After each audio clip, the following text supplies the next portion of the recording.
People in Pennsylvania, people in New York City looked at the brutality of slavery right in their backyards as these people were tried to be taken back by their owners coming up from the South after them. Slavery is built on poor morality and poor economics, so these are my feelings strongly. During the debates, I accused Mr. Lincoln of being an abolitionist.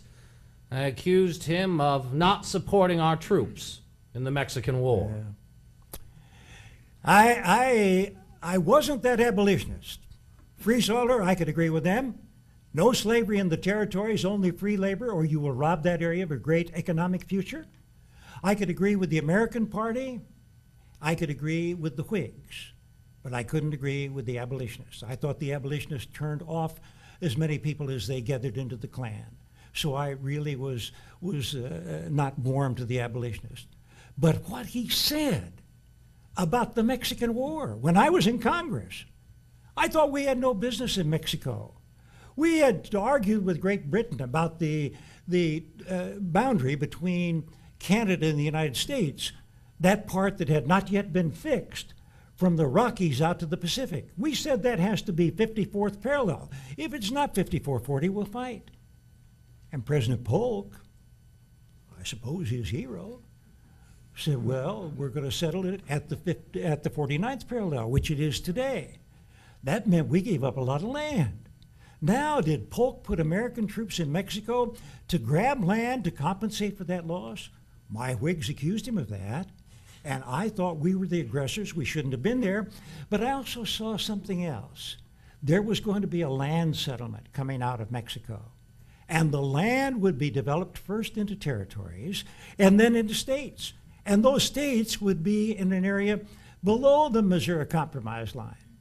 And so when those states came in, they would be electing additional legislators with slave interests coming back to our Congress and swing the balance in favor of slave legislation. So I was against that. But I never said that I would vote against, and I'm on record as not having said that I would ever deprive of our troops the necessary supplies and food and equipment that they needed. I also accused Mr. Lincoln of being a sectionalist because of his House-divided speech. Well, I suppose you could sum it up in one way. When the Republicans nominated me to run against him, 1858, I made an introductory speech at the old State House in Springfield. I said, if we could first know where we are and whither we are tending, we could then better judge what to do and how to do it. We are now far into the 5th year since a plan has been initiated with the avowed object and confidence of getting rid of slavery agitation. Under the implementation of that policy, not only has slavery aggravation expanded, or not decreased, but it has expanded. And in my opinion, it will not reach a conclusion, not decrease, until a crisis has been reached and passed. A house divided against itself cannot stand. I believe this government cannot endure permanently half slave and half free. I do not expect the government or the Union to be dissolved. I do not expect the house to fall. I do expect it will cease to be divided. It will become all one thing or all the other. Either the opponents of slavery will arrest the further spread of it and place it where the public mind is at rest in the view that it is on the course of ultimate extinction, or its advocates will push it forward until it becomes lawful in all the states, old as well as new, north as well as south. Lincoln, let me get this straight. His first and main proposition, ladies and gentlemen, I will give in his own language, scripture quotations and all. I give his exact language: a house divided against itself cannot stand. I believe this government cannot endure permanently half slave and half free. I do not expect the Union to be dissolved. I do not expect the house to fall, but I do expect it to cease to be divided.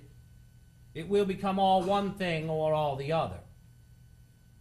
In other words, Mr. Lincoln asserts as a fundamental principle of this government that there must be uniformity in the local laws and domestic institutions of each and all the states of the Union.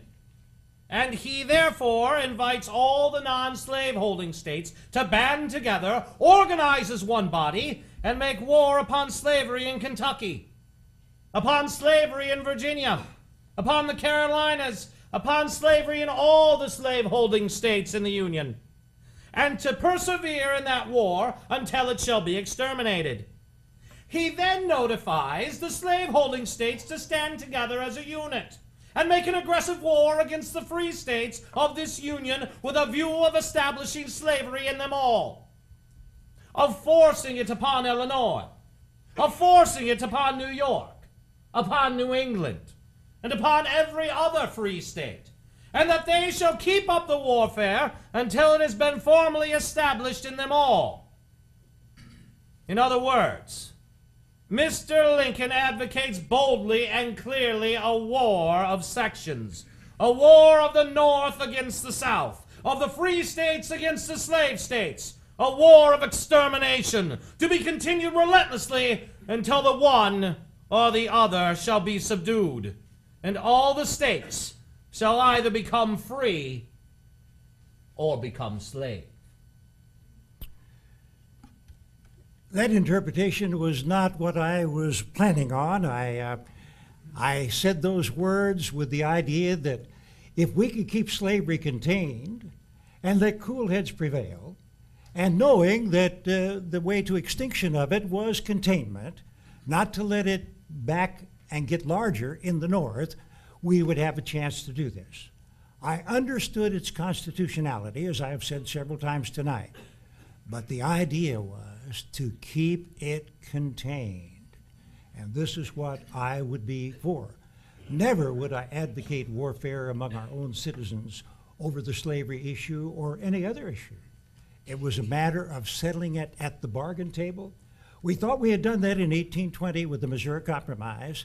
We thought we had reestablished that in 1850 with California coming in free and the slavery, the fugitive slave law being enforced. So I suppose that you might spread this along among your followers, but I would hope that they would have a level head in sensing that I wasn't advocating anything like that at all.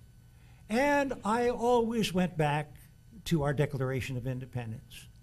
The idea that we were a country not only built on laws, but a country built on principle.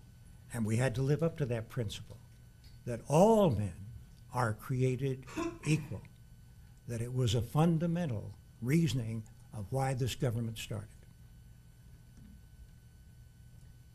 There might be some questions coming to us from the audience.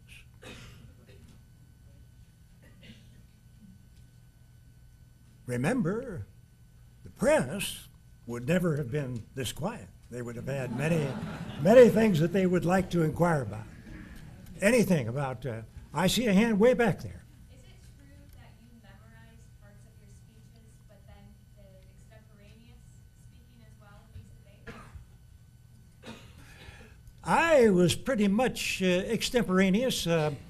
I did have, throughout my life, I had some speeches written down, but I think that we were pretty much extemporaneous in our view of what we were going to say. We had our motives, we had our vision, we had what we wanted to say, and so I think outside of the idea of the what I had said in Springfield at the House Divided speech and my little paragraph that I spoke of in Peoria, I think everything else was extemporaneous.